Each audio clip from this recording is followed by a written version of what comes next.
मीरपुर नाम के शहर में तेजस अपनी पत्नी नीरू के साथ रहता था। पति पत्नी दोनों ही नौकरी करते थे। एक दिन तेजस गांव अपनी माँ के पास फोन करता है। हेलो, प्रणाम माँ। जीते रहो माँ, तुम दादी बनने वाली हो। अरे वाह, ठीक है बेटा, मैं कल ही आती हूँ। जब माँ जी शहर पहुंची तो बेटे बहू ने बहुत अच्छे से स्वागत किया। लीजिए माँ जी, चाय। अरे गर्मा गर्म पकोड़े ले आओ माँ के लिए। नीरू रसोई में गई और 2 मिनट में ही पकोड़े ले आई। जी ये लीजिए। बहू जादू से बनाए हैं क्या? अभी तो रसोई में गई थी। यम्मी। माँ जी, शीला रसोई में पकोड़े तल रही है, मैं बस लेकर आई।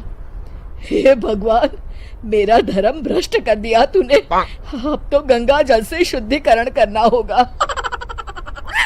दूसरे दिन, माँ जी मैंने नाश्ता बना दिया है, ऑफिस जा रही हूँ। पर अभी तो घर का सारा काम पड़ा है। शीला आती ही होगी, झाड़ू पोछा बर्तन कपड़े वो सब कर लेगी।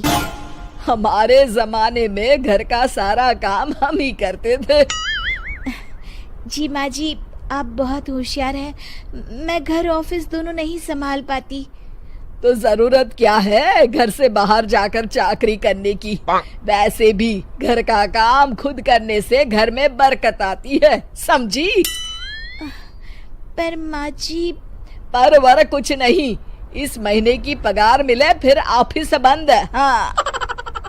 रात को नीरू तेजस से कहती है, सुनिए जी, माँ जी बोल रही थी कि मैं नौकरी छोड़ दूं। वैसे ठीक ही तो है, अभी तुम्हें आराम की जरूरत है। फिर भी आराम कहाँ, शीला को छुड़ाने के लिए बोल रही थी। तो अब 24 घंटे में इतना काम तो कर ही सकती हो।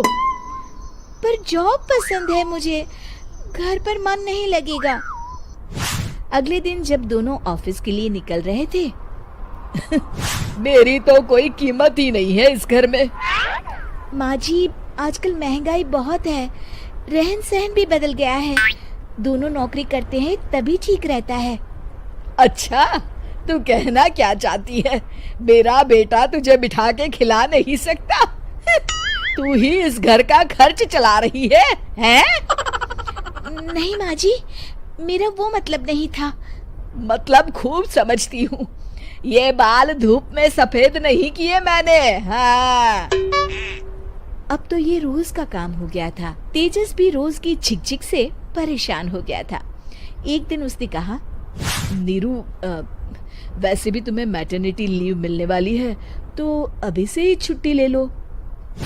पर क्या, मेरी सैलरी अच्छी खासी है। आखिर नीरू ने रिजाइन कर दिया। जब बच्चा हुआ तो घर में सब बहुत खुश हुए। कुछ दिनों बाद तेजस फाइल देख रहा था। क्या हुआ तेजस, कुछ परेशान लग रहे हो? हाँ, वो हमारी जितनी सेविंग्स थी वो तो हॉस्पिटल में और छठी के फंक्शन में खत्म हो गई है नीरू। और अभी वैसे मंदी चल रही है तो मैं बोल रही थी कल मुन्ना को हेपेटाइटिस का टीका लगवाना है। नीरू, क्या पोस्टपोन नहीं कर सकते? नहीं जी, बिल्कुल नहीं। अब तेजस को समझ में आ रहा था कि उससे गलती हुई है। पैसों की कमी का असर घर के माहौल पर भी पड़ रहा था। अगले दिन, बेटा मेरा चश्मा और ये दवाइयाँ ले आना, पर्चा देते हुए माँ जी ने कहा। जी। तेजस, मुन्ना के लिए दूध का डिब्बा और डायपर भी ले आना, और ये किराने के सामान की लिस्ट है, इसे भी लाना है। तेजस गुस्से में लिस्ट मरोड़कर फेंकता है और चिल्लाता है, पैसे क्या पेड़ पर उगते हैं? ये ले आना, वो ले आना। अरे पर ये जरूरत का सामान ही है। वो गुस्से में बिना कुछ कहे ऑफिस चला गया। अरे लंच तो ले जाइए। नीरू दौड़कर डिब्बा पकड़ाती है एक दिन खाना खाने के बाद, नीरू, अब तो मुन्ना कुछ बड़ा हो गया, तो अब तुम वापस ज्वाइन कर लो ना जॉब। पर इस रिसेशन में जॉब मिलना बहुत मुश्किल है। ट्राई तो करो।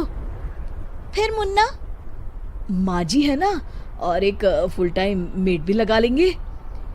पर माँ जी, उन्हें तो पसंद नहीं। तभी माँ जी वहाँ आ जाती है और प्यार से नीरू के सर पर हाथ फेरते हुए बोलती है, अब मेरी समझ में आ गया बहू, पहले के और अब के समय में अंतर है। तुम काम शुरू करो, मुन्ना की जिम्मेदारी मेरी। मेरी प्यारी माँ जी, ये कहकर नीरू उनके गले लग गई। शिक्षा, परिवर्तन संसार का नियम है, हमें भी समय के साथ चलना चाहिए।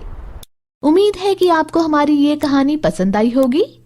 कृपया हमारे चैनल को सब्सक्राइब करें और सभी अपडेट्स के लिए बेल आइकन जरूर क्लिक करें। और हाँ, वीडियो लाइक और शेयर करना मत भूलिएगा। Bye bye.